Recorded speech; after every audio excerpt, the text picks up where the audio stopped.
ભગવાન આપણા જીવનની ત્રણ અવસ્થા આપી. કેટલી? ત્રણ અવસ્થા, ત્રણ તબક્કા આપ્યા. આમાં આપણા જીવનનો પહેલો તબક્કો ચાલુ થાય બાલ્ય અવસ્થા. બાલ્ય અવસ્થાની અંદર બાળક નાનું હોય, રમતું હોય, કૂદતું હોય, પોચું હોય, બરોબર. આની અંદર તમે કાઢો પોચું હોય એને બાલ્ય અવસ્થા કહેવાય. એના પછીની અવસ્થા એટલે કે યૌવન અવસ્થા. યૌવન અવસ્થાની અંદર માણસને પૈસો ક્યાંથી પેદા કરવો એની દોડા દોરી અંદર હોય. પૈસો ક્યાંથી પેદા કરવો, પૈસો ક્યાંથી લાવો એને બતાવ્યો ન થાય, તમને ન ખબર પડે, બરોબર. એને યૌવન અવસ્થા કહેવાય, કડક હોય. પછી આપણા જીવનનો છેલ્લો તબક્કો એનું નામ આપવામાં આવ્યું છે વૃદ્ધાવસ્થા. વૃદ્ધાવસ્થાની અંદર ભગવાને સારી આંખ આપી હોય, ભગવાન ધીમે ધીમે આંખ લઈ લે. ભગવાને સારા પગ આપ્યા હોય, ભગવાન ધીમે ધીમે પગ લઈ લે. ભગવાને સારા કામ કરતા આપ્યા હોય, ભગવાન ધીમે ધીમે કાન લઈ લે, બરોબર. આપણા હરેક શરીરની ઇન્દ્રિયો સારી કામ કરતી આપી હોય, ભગવાન ધીમે ધીમે લઈ લે. અને શ્રીફળની અંદર કહેવા જાવ તો છોકરા છાલા ઉતારી ઘા કરે, એને કહેવાય વૃદ્ધાવસ્થા. પછી વૃદ્ધાવસ્થાની અંદર વહુ હોય ને, વહુ એ માને ખાટલો પાથરી દે, ખાટલો પાથરીને હાથની માળા આપે, લો હરિહરિની માળા કરો. હરિહરિની જગ્યાએ હાયની માળા થતી હોય, એનું નામ આપવામાં આવ્યું છે વૃદ્ધાવસ્થા. ભગવાને આપણા જીવનમાં કહેવામાં આવ્યું છે, ભગવાને આખા શ્રીફળની અંદર ત્રણ અવસ્થા સમજાવી, બરોબર. ત્રણ અવસ્થા સમજાવી પછી આ જે જીવન છે ને, આ પૃથ્વીની અંદર આ શ્રીફળ ક્યાં ઉગે? શ્રીફળ ક્યાં ઉગે? નારિયેરી, બરોબર. નારિયેરી ક્યાં હોય? ઉપર હોય, પણ નારિયેરી ક્યાં હોય? દરિયા કાંઠે, બરોબર. દરિયાનું પાણી કેવું હોય? ખારું. આનું પાણી કેવું હોય? મીઠું. ભગવાન એમ કે ગમે તેવા માણસ સાથે રહો તો તમારા જીવનમાં કોઈ દિવસ મીઠાશને ભૂલવાની નહીં, બરોબર.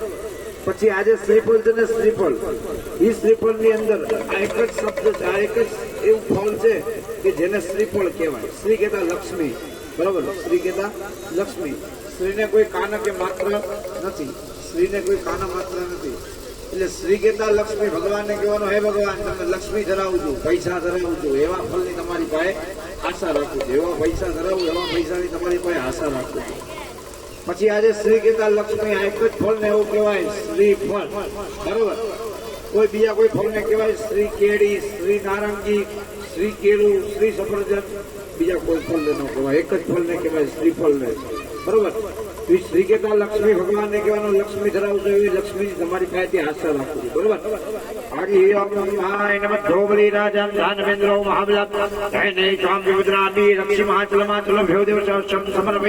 ઉપર ત્યાં હાથ ફેરવી નાખો, બસ. નીચેથી બેન ચમચી લઈ લો,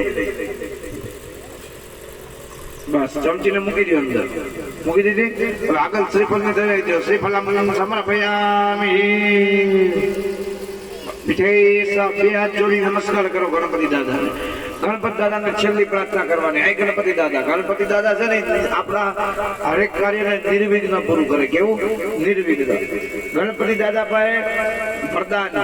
ગણપતિ દાદા પાસે કેવું વરદાન છે કે ગણપતિ દાદાને એક એવું વરદાન, મહાદેવ, દેવાધિદેવ મહાદેવ, આખી બ્રહ્માંડોનું સર્જનહાર, આખી પૃથ્વીનું સર્જનહાર. કોણ? તો પૃથ્વીનું સર્જનહાર દેવાધિદેવ મહાદેવ આખી બ્રહ્માંડોનું સર્જનહાર છે.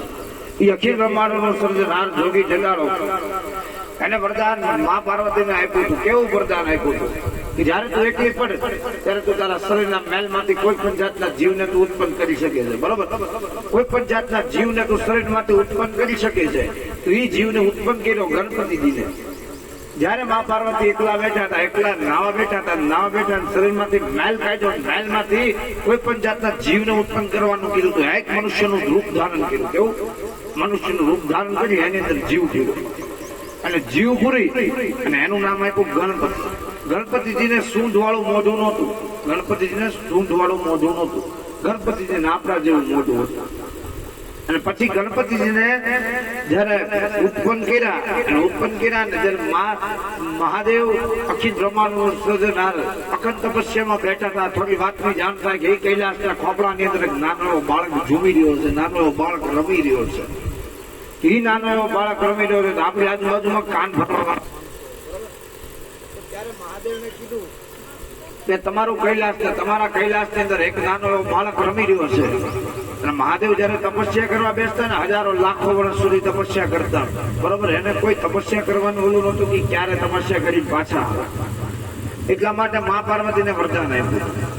મહાદેવ તપસ્યામાં બેઠા, થોડી વાતની જાણ થાય કે એક કૈલાસના ખોપડાની અંદર એક નાનો એવો બાળક ઝૂમી રહ્યો છે, એક નાનો એવો બાળક રમી રહ્યો છે. મહાદેવ તરત જ ક્રોધિત થઈ ગયા અને ક્રોધિત થઈ અને કૈલાસના ખોપડાની અંદર મહાદેવ જાય. મા પાર્વતી અંદર નાવા બેઠી હતી. ગણપતિજી આગળ પહેરો રાખીને ઉભા હતા કે અંદર હું નાવા બેઠી છું, કોઈને અંદર ન આવવા દેતો એવું કીધું. અને મહાદેવ આખું કૈલાસ ખોલું તો મહાદેવ ઈ કૈલાસના ખોપડાની અંદર જ્યાં મહાદેવ આવે, ગણપતિજી બહાર પહેરો રાખીને ઉભા હતા કે આ કૈલાસના ખોપડાની અંદર હું અંદર નહીં જવા દઉં, કારણ કે મારી માં અંદર નાવા બેઠી છે.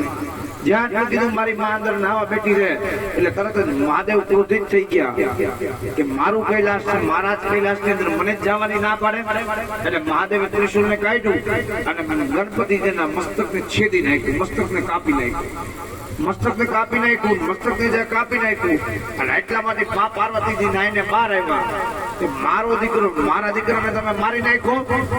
પછી મહાદેવને વરદાન યાદ આવ્યું કે જ્યારે મેં તને વરદાન આપ્યું હતું, જ્યારે તું એકલી પડ ત્યારે તું તારા શરીરના મેલમાંથી કોઈ પણ જાતના જીવને ઉત્પન્ન કરી શકે છે. અને એમાંથી તે આ ગણપતિજીનું ઉત્પન્ન કર્યું છે. અને ગણપતિજીને ઉત્પન્ન કર્યું પછી મા પાર્વતી ક્રોધિત થઈ ગયા. ઘરની શક્તિ ગરમ થાય ને એની સામે કોઈ દી ન હોય. ઓલા ભાઈને ખબર હશે, ઘરની શક્તિ ગરમ થાય એની સામે કોઈ દી ન હોય.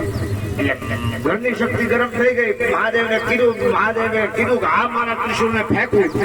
અને ત્રિશુલ જેનું મસ્તક લઈને પાછું આવે એના મસ્તકને આ ગણપતિજી ઉપર લગાવી.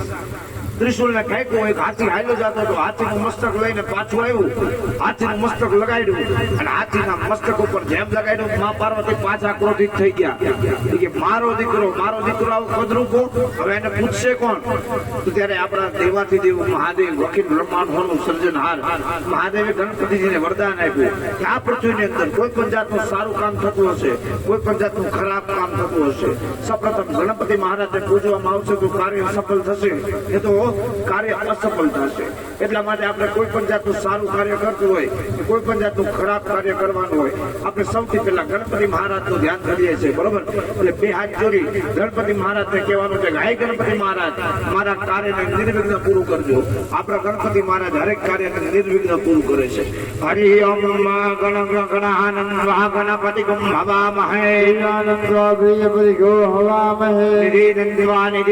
હવામહે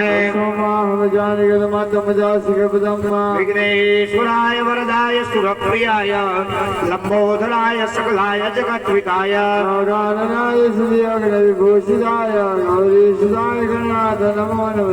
નમો નમસ્તે. અવર્થી ધ્યાનાર્થી આસનાચમ સમર્પયામિ પીઠે સ્થાપનમ.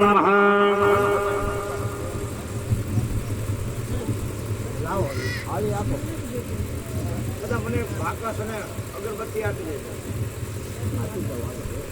અગરબત્તી આપજો પેલા, અગરબત્તી કાઢજો એમાંથી તમારા.